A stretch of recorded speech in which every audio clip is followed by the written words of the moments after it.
उपाध्यक्ष महोदय, वित्त मंत्री को देश की आर्थिक स्थिति और निर्धनता के संबंध में जितनी जानकारी प्राप्त होती है उतनी किसी अन्य मंत्री को संभव नहीं होती। बजट बनाते समय वैसे तो बजट में आय व्यय का ब्यौरा होता ही है, लेकिन मूल रूप में देश की आर्थिक नीतियों में किस प्रकार का परिवर्तन हो तथा किस मार्ग पर वह देश को चलाना चाहते हैं, सरकार का लक्ष्य क्या है, इन सब नीतियों का बजट में विवरण होता है। हमारे वित्त मंत्री चाहे जिस पद पर भी रहे हों, चाहे वे मुख्यमंत्री रहे हों या केंद्रीय सरकार में रहे हों, उन्होंने शानदार काम किया। जिस समय उन्होंने बजट प्रस्तुत किया उस समय देश को और विशेष रूप से गरीबों को उनसे बहुत सी आशाएं थीं। देश में लगभग 6 लाख गांव हैं। उनमें जो बेरोजगारी है, गरीबी है, उसके संबंध में देश की जनता को उनसे बड़ी आशाएं थीं और जनता देखना चाहती थी कि इस अवसर पर सरकारी नीतियों के द्वारा देश को वे क्या मार्गदर्शन देना चाहते हैं। Para change. इस दृष्टि से 3 महत्वपूर्ण बातें इस समय देश के सामने थीं। देश का आर्थिक विकास तेजी से हो, अधिक लोगों को काम मिल सके और मूल्यों में स्थिरता आए। जहां तक इन 3 उद्देश्यों का संबंध है, हमने देखा कि उस ओर कुछ प्रयत्न हुए हैं। विशेष रूप से गरीबी हटाओ के संबंध में इस देश में जो चर्चा चल रही है, इस बजट में कुछ सीमा तक उसका उल्लेख मिलता है, क्योंकि जितने भी प्रत्यक्ष कर लगे हैं वे ज्यादातर धनी लोगों पर और विशेष रूप से शहर के लोगों पर लगाए गए हैं। इस तरह से जो एक प्रकार की आर्थिक असमानता हमारे देश में चल रही है, उसको दूर करने का प्रयत्न अवश्य किया गया है।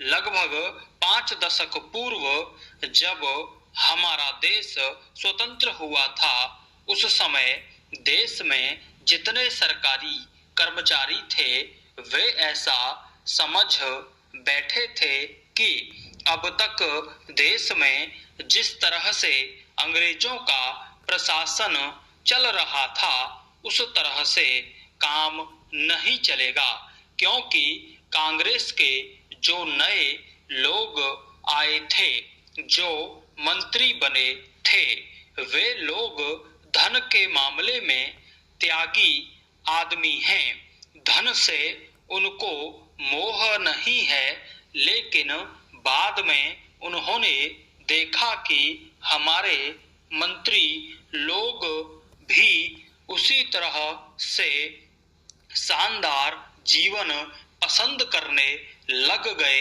जिस तरह से अंग्रेज करते थे। Para change. उपाध्यक्ष महोदय, तब उन लोगों को कुछ आशा हुई कि हम लोग भी उसी तरह चल सकते हैं जिस तरह से पहले चल रहे थे, लेकिन अभी हाल में जो चुनाव हुआ उससे देश के धनिकों के मन में बड़ा संदेह पैदा हुआ कि इस चुनाव के बाद उनकी स्थिति वैसी नहीं रहेगी जो अब तक चली आती रही है। गरीबों और अमीरों के बीच में अब तक जो बहुत बड़ा अंतर चला आ रहा था, उसको अब तेजी से दूर करने का प्रयत्न किया जाएगा। श्रीमान, मैं आपका बहुत ही आभारी हूँ जो आपने सदन में चालू वर्ष के बजट पर अपने विचार रखने का अवसर दिया है। मैं इस बजट का समर्थन करना चाहता हूँ। पैराचेंज। श्रीमान, मैं सबसे पहले अपने दल के नेता प्रधानमंत्री को इस बात के लिए बधाई देना चाहता हूं कि उनके नेतृत्व में देश में कांग्रेस दल को स्पष्ट बहुमत मिला और इसके फलस्वरूप यहाँ पर केंद्र में एक ऐसी सरकार का गठन हुआ जो कि देश में वास्तव में समाजवाद लाना चाहती है।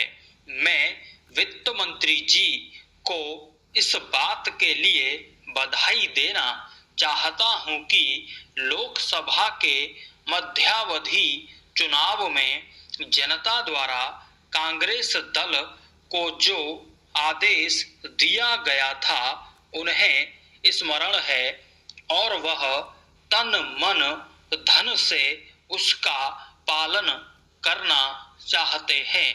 वह आदेश था देश में सामाजिक और आर्थिक विषमता दूर करने का, देश से गरीबी, बेकारी और बेरोजगारी को हटाने का और देश के जो पिछड़े हुए हिस्से हैं उनका पूरा विकास करने का, साथ ही साथ इस बात का भी आदेश था कि देश के अंदर इस प्रकार की सामाजिक और आर्थिक व्यवस्था पैदा की जाए जिसके अंतर्गत जनता शोषण से मुक्त हो सके। श्रीमान, यह ठीक है कि देश में कृषि के क्षेत्र में उत्पादन में वृद्धि हुई है, परंतु इसके साथ ही साथ यह भी दृष्टि में रखना चाहिए कि लागत में भी पूरी वृद्धि हुई है। इसके लिए आवश्यक है कि सिंचाई के साधन बढ़ाए जाएं और अधिक उन्नत बीजों का प्रयोग किया जाए।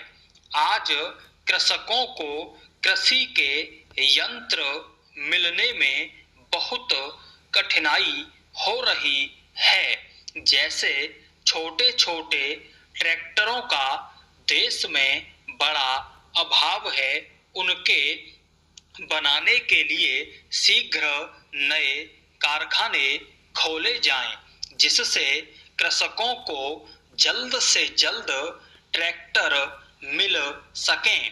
देश तभी प्रगति करेगा, हमारा ऐसा विश्वास है।